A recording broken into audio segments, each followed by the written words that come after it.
Sveiki, su jumis sveikinuosi aš Dovilė ir Alma Master interviu su lyderiais. Ir šiandien kalbame su investuotoju, verslininku Ilja Laurs apie sėkmingo verslininko portretą. Kas yra tas sėkmingas žmogus? Sveiki. Sveiki.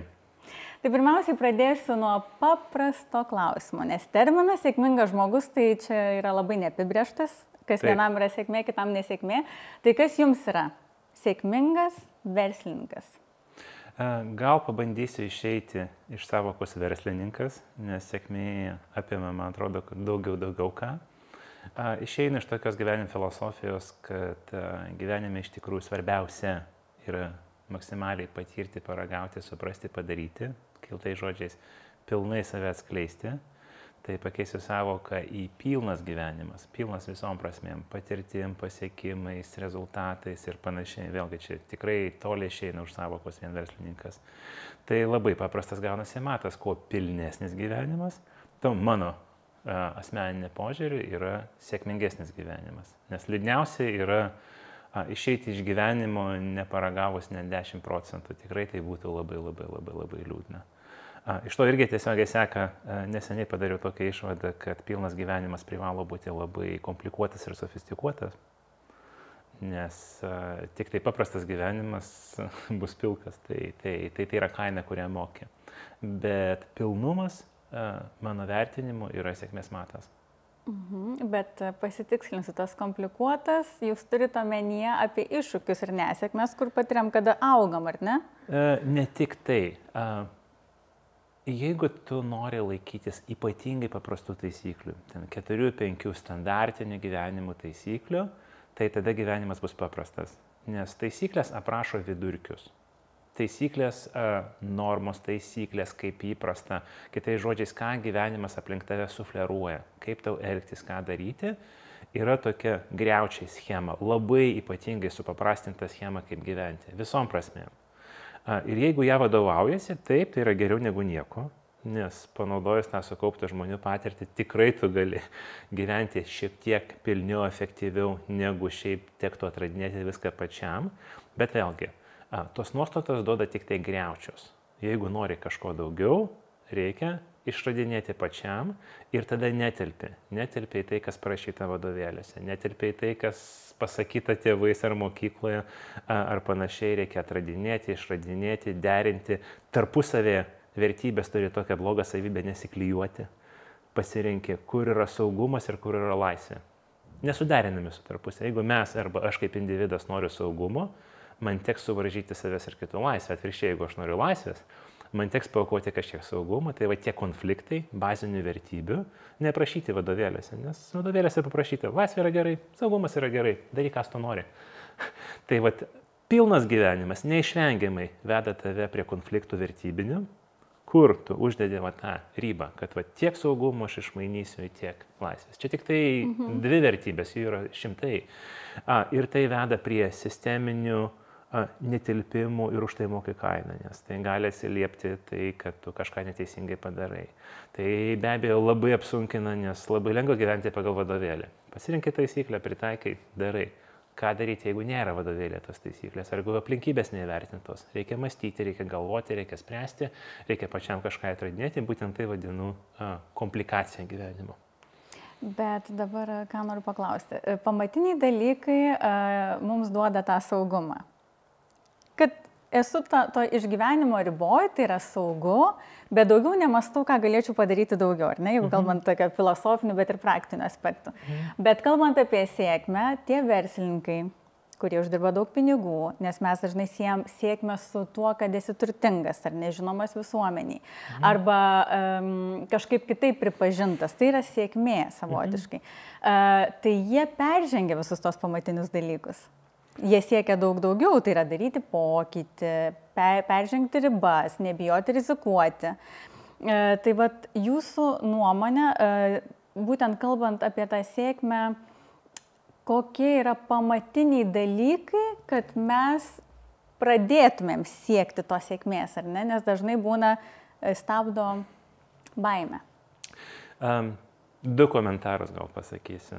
Šio klausimu galime be galo daug kalbėti. Tai vienas komentaras, vėlgi aš vis stengsiu, aš suprantu, kad sistematiškai vedi prie verslumo, pabandysiu išplėsti šiek tiek vėlgi tas savokas, nes pagal mane tai yra sudedamoji dalis, svarbi, bet sudedamoji.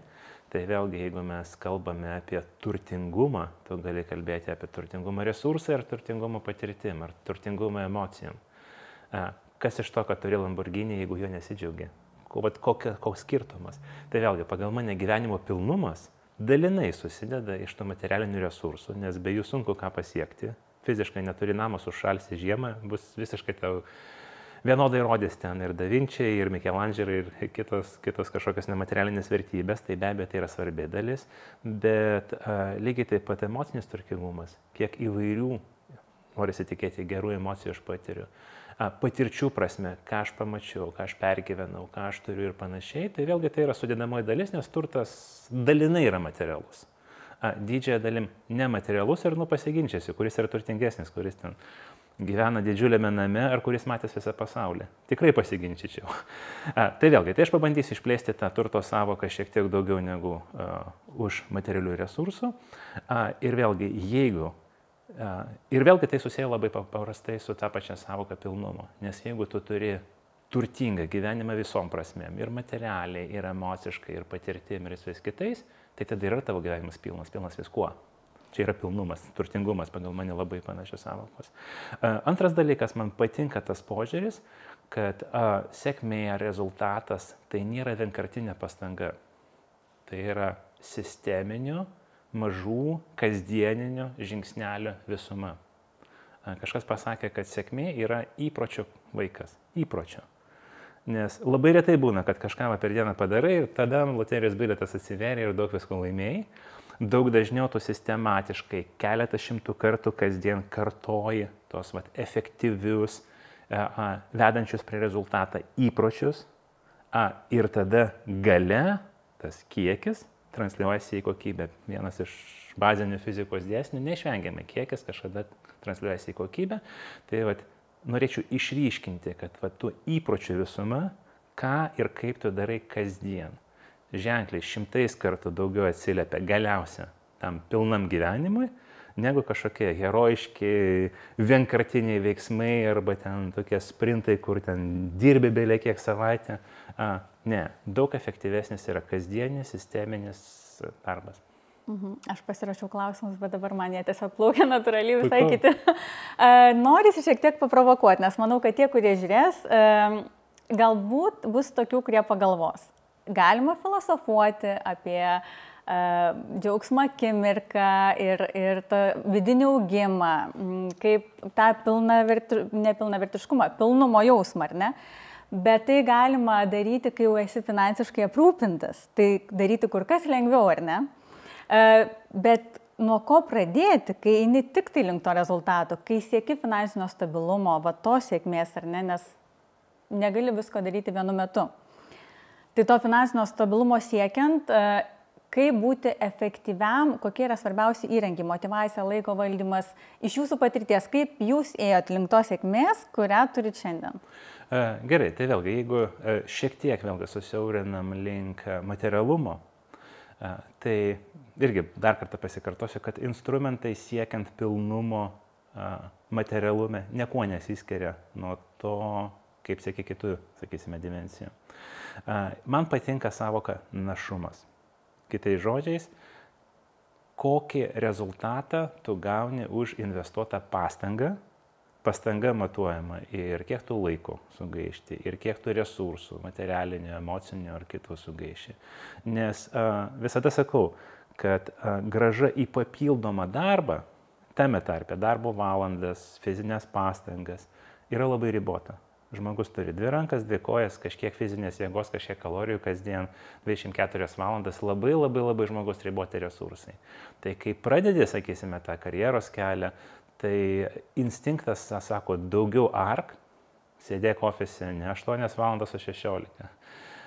Dirbk ne šiaip savo, o taip, kad iš nuovargio jau ten kūnas neiškentėtų vakare ir tada gausi daug. Tai šiaip paprasta pakankamai tokia mintis, sako, kad maksimum, ką tu gali pasiekti, yra 24 valandos, kiek kalorijų ir tiek. Dabar grąža į našumą yra neribota. Neribota. gali būti 1000 kartų daugiau, gali būti 1 000 000 kartų daugiau. Kitais žodžiais, tą pačią valandą investavęs į nors kokią veiklą, tu gali gauti arba vieną rezultatą vieneto, arba milijoną tų vienetų. Taigi, našumas yra raktas. Tie, kurie mane pažįsta, aš sako, tu esi frikas našumo. Visiškai, kiekvienas milimetras, nesvarbu vėlgi, ar tai namuose kojas rūšiuoja, ar tai darbė programą rašai, ar dėlioji kelionę, visur karalius ir raktas yra našumas, kaip per minimalę pastangą, laiką, resursą pasiekti maksimalaus rezultato. Vėlgi, visame kame našumo siekimas yra įprotis. Tai nėra vienkartinė pastanga. Tai vėlgi liečia visiškai, kaip tu pabundi, ką tu valgai, kada darai, ką sportuoji, kaip dėlioja atostogas, kaip dėlioja kelionės, kaip dėlioja darbo dienas. Visame kame našumas yra karalius. Tai man atrodo, kad tai yra greičiausias kelias siekti rezultato, iš tikrųjų pabandant keisti ir ženkliai kelti savo našumą. Pasikartosiu, man atrodo, vidutiniam žmogui galima kelti praktiškai neribotai. Priminsiu, kad yra tokia įdomi knyga, kuri vadinasi 4 valandų darbo savaitė.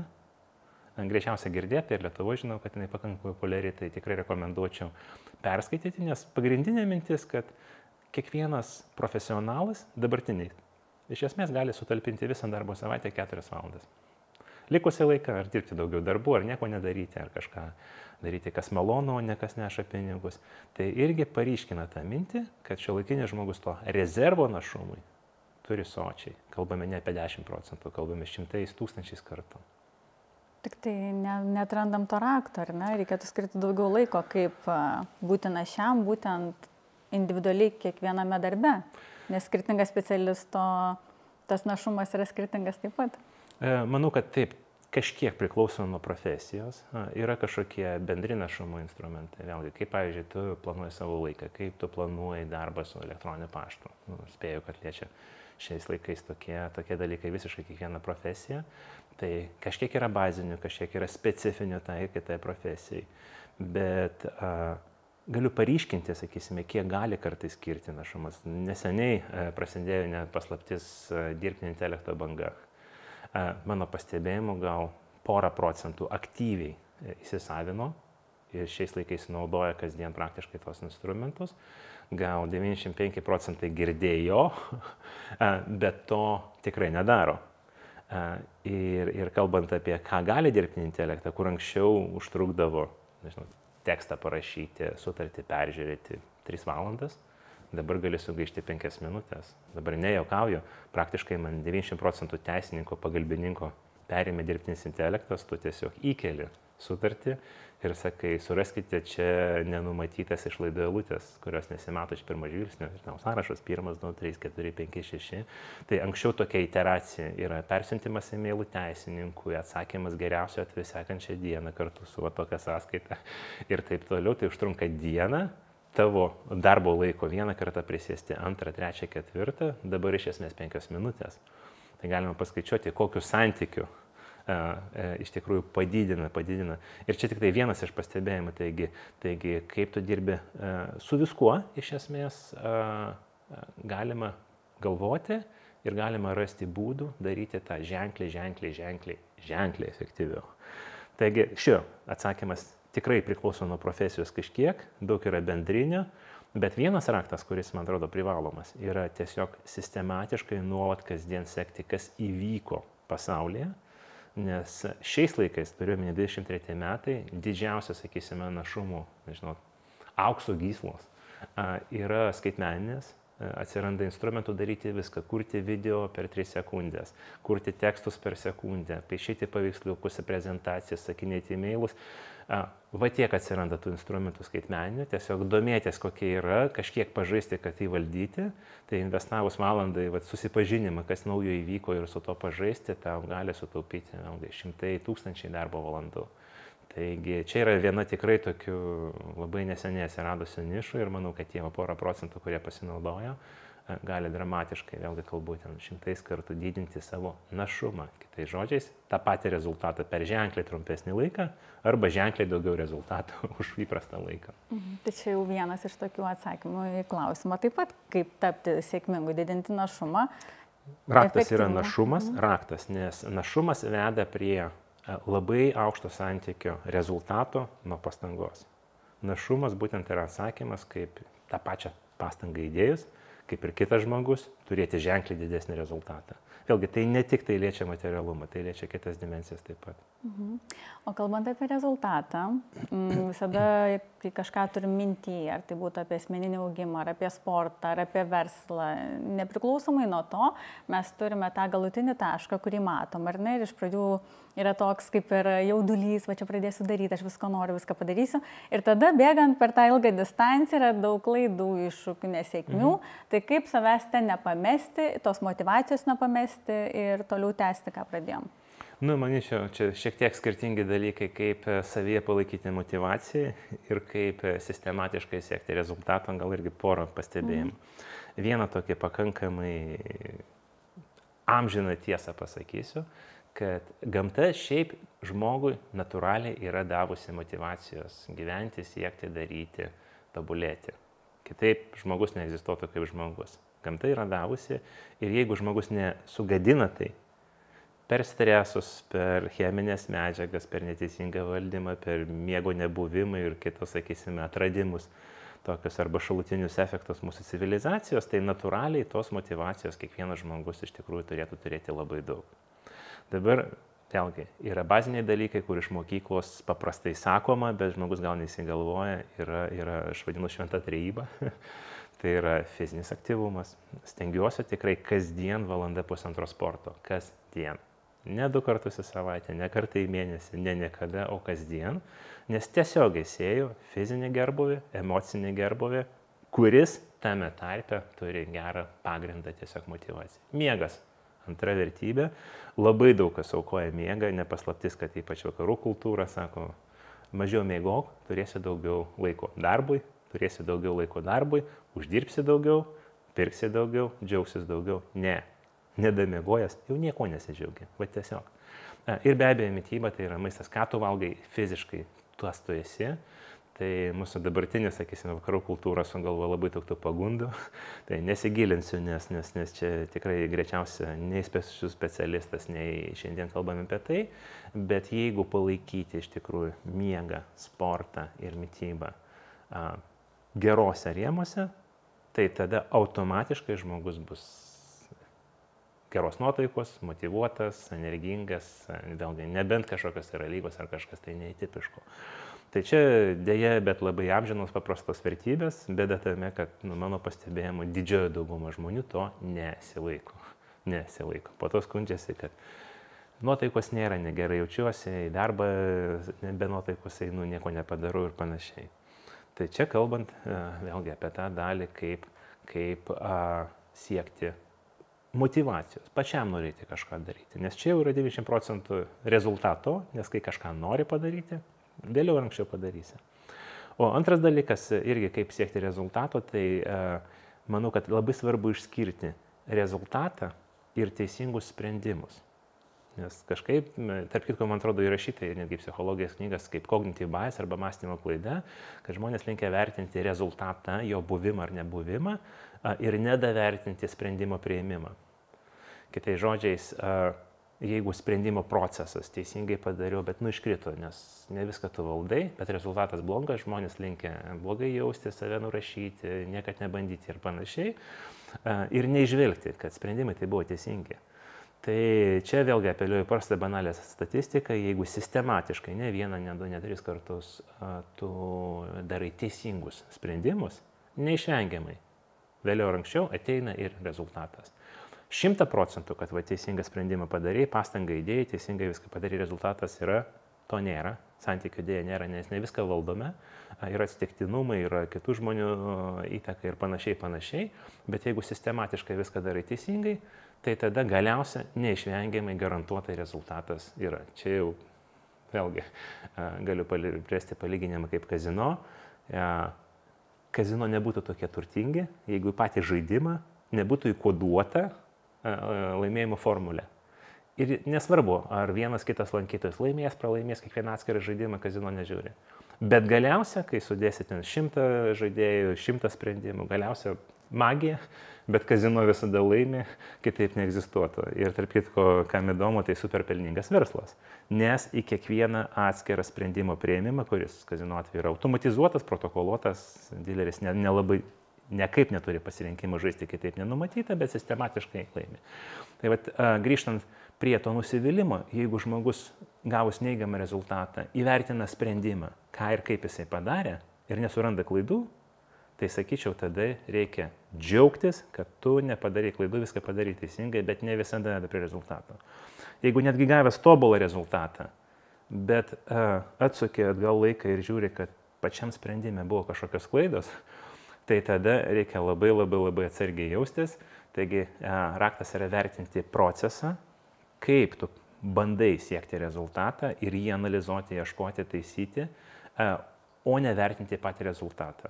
Tada atsiriboji, nes tada vėlgi, jeigu tu sakai, rezultatas nuo manęs nepriklauso, jisai tarkim buvo blogas, bet įvertinus patį procesą pastebėjau, kad viskas buvo gerai, turėčiau džiaugtis gerai, nes padariau viską gerai ir tai nuo manęs priklauso. Tai aš labiau būčiau linkęs žiūrėti šitą pusę.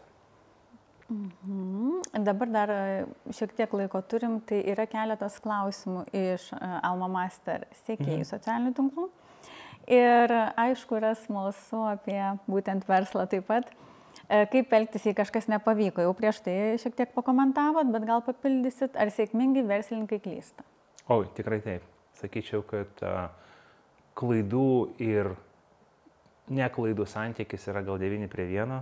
Kitai žodžiais, iš 10 sprendimų paaiškėja, kad tik tai vienas yra geras.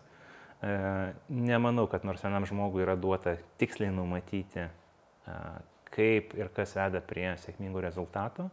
Kito recepto negu sistematiškai daug bandyti, patirti daug nesėkmių, bet maksimaliai išnaudoti sėkmės, kito kelio nežinau. Apie jos irgi vien tokį įdomų anglišką terminą, ypač startuoliai naudoja fail fast. Jisai verčiamas, kai kuo greičiau pralošk arba pralaimėk, nes išeini iš to, kad tau galima per metus ar per kažkiek tai padaryti 100 sprendimų, kuo greičiau tu patirsi neigiamą rezultatą, tuo greičiau pereisi prie sekančio bandymo ir tuo greičiau padarysi visą 100, tuo greičiau tame 100 neišvengiamai bus 10 sėkmių. Taigi atsakymas taip ir dėja, bet didžioji dalis sprendimų yra klaidingi. Verslumas įgimta ar įgyta savybė, ar kiekvienas gali tapti verslininku? Dvigubas atsakymas. Jeigu šiek tiek vėlgi verslavimas labai koreliuoja su charakterio savybė, avantiūrizmu arba nesėdėjimu vietoje, arba naujovės ieškojimu, arba rizikos tolerancija. Mokslininkai yra atradę geną, kad 10% žmonių tiesiog negali sėdėti vietoje, reikia viską bandyti, viską ragauti, turi labai žemesnę toleranciją rizikai, kitais žodžiais pramuštgalviai, kurie visur lekia, viską bando, viską daro. Trumpas atsakymas, gamtai taip reikia, kad 10% sociumų būtų pramuštgalviai, 90% konservatyvus, toks sociumas yra stipriausias evoliucinio atžvilgiu. Tai įkoduota į genus ir tiem, kuriem pasisekė turėti tą geną, tiesiog bus veiklesni gyvenime. Ne tik tai versle, visur. Bėgs, keliaus, nesėdės namuose, kažką bandins ir taip toliau, taip toliau. Taigi iš vienos pusės taip polinkis rizikuoti, genetiškai koduotas, stipriai koreliuoja su verslumu, nes tai reiškia iš principo mėgstantį ir prisiimantį riziką žmogų. Iš kitos pusės, šiais laikais ir dominuoja nuomonė, kad verslumas tampa profesija. Nes vėlgi, jeigu išmokti bazinės, sakysime, to verslumo taisyklės, jų nėra daug, tai tada iš esmės tai tampa rutina, o tas naujų kombinacijų ir naujų kažkokių principų ir naujų prekių produktų verslų išbandymas tampa pakankamai konservatyvus darbas ir procesas, tu perinkini kaip konvejerį, paimi, va čia geras, tada naudoju, kapitalizuoju, čia yra blogi ir panašiai. Taigi atsakymas, kad jo polinkis rizikai iš principo yra kažkiek duoda. Manau, kad šiais laikais tiek instrumentų, tiek galimybių yra sočiai tam, kad netgi neturintis to geno žmogus tikrai galėtų verslauti bet kurioje dimensijoje. Tarp kitko irgi paryškinsiu, kad anglų kalba terminas entrepreneur, verslininkas, jis yra platesnis už tą materialų pelną siekiantį verslą. Nes entrepreneuris yra iš principo naujų naujovių taikytojas ar išradėjas gali būti socialinis entrepreneuris. Nieko bendro su pelnu ar uždarbiu. Noriu socialinių pokyčių. Gali būti kitų entrepreneur, taigi angliškas terminas vėlgi jisai išsiplečia vien už tą. Pinigai, pelnas ir verslavimas. Lietuviškai dėja nėra tokio termino, aktyvistas yra šiek tiek kitaip, bet atsakymas taip, gali kiekvienas žmogus, tai nebūtinai gali transliuotis į būtent pelno siekimą arba verslą, tai yra viena iš inovacijų, naujovių, aktyvaus gyvenimo formų. Dabar ar valia tai raumuo, kurį galima treniruoti, ar kaulas, kurį gali tik įskelti? Atsakymas ir tikrai čia šaltinių yra be galo daug ir knygų, ir straipsnių, ir ko tik tai nori, tai yra raumuo. Manyčiau, valia yra svarbesnis ir stipresnis instrumentas netgi negu protas ar intelektas. Apeliuosiu į taip vadinamą zefiriukų arba sausiniukų eksperimentą. Nesigilinsiu dabar, kurie jam įdomu gali paguglinti, bet išvada buvo, kad netgi 4 metų vaikai, kurie moka susilaikyti ir nepaimti sausiniukų 4 metų amžiuje, kitais žodžiais turite valią, gyvenime daug yra sėkmingesni negu kiti ir tas skirtumas yra didesnis negu IQ arba proto sugebėjimų skirtumas tame amžiuje.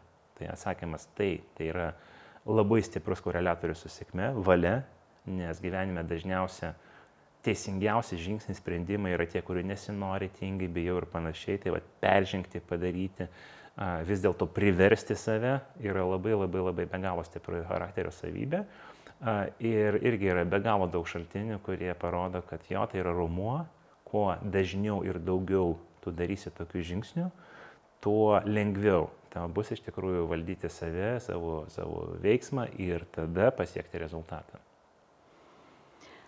Kokios pagrindinės verslininko savybės, ar galima tas savybės išugdyti? Nėra vieno stereotipo. Tikrai nėra vieno portreto ar profilio pasakyti, kad sėkmingas verslininkas turi ABC tokius požymius. Atvirkščiai, mano asmeniniu vertinimu, kuo žmogus sėkmingesnis, tuo jisai bus įvairesnis. Aš tai siekiu vėlgi su tuo siekiu pilnumo, tame tarpe išraiška, ką nešioju, kaip nešioju, drabužiai, įprotis, charakteris, kalbėjimas, principai ir panašiai. Tai pagal mane, jeigu ir teikti, kad kažko bendro turi sėkmingesni žmonės, tai yra ta įvairovė. Būtent įvairovė, man tai yra indikatorius, kad jie irgi yra pasirinkę tą pilnesnį gyvenimą, bet nėra. Yra, kurie mėga iki 12 sėkmingi, yra, kurie iki 6 sėkmingi, yra, kurie Bransonas turi labai stiprų, neminėsiu medicininį detalę, bet labai stiprų medicininį apribojimą nuo vaikystės. Jisai nebuvo paprastas vaikas, toks, kurios, sako, specifinės mokyklos su specifinė nepatrukdė. Atvirkščiai, sako, būtent dėl to aš turėjau kitų savybių. Taigi vieno portreto nėra, vėlgi kažkokie yra bendri principai, aš jau paminėjau, kad valia, siekimas našumo ir panašiai. Tai mažai priklauso gal nuo charakterio savybių ar žmogaus, bet tai labiau kaip tą darai, bet visiškai įvairūs žmonės gali būti sėkmingi. Čia kaip tik atsakėte kitą klausimą, ar visi gali tapti sėkmingais, ar kitiems tai neįmanoma. Na, galbūt neįmanoma, jeigu jie visiškai nedirba su savimi ir valios neugdo ir kitų savybių neugdo. Sakysime, gal aš paminėsiu tas savybės, kur aš pastebėjau, kad neveda prie, vėlgi aš kartosiu terminą, pilno gyvenimo, nes materialumas yra dalis pilno gyvenimo. Tai yra konservatyvumas neigiamai koreliuoja. Jeigu tu seki viskas, kas įprasta ir kas visi daro, tiesiog plauki pasroviu, greičiausia kažko išskirtinio nepasieksi, netgi kažkur buvo pasakyta, you cannot achieve extraordinary things by doing ordinary things. Tai ne noras, ne pasirinkimas. Visada, arba bent jau dažnai ir daug bandyti kažką naujo, va šiandien darau tą, rytoj darau tą ir taip, jisai veda prie tokio labai konservatyvaus gyvenimo, tai yra toksai kelias labai ilgas į kažkokią sėkmę.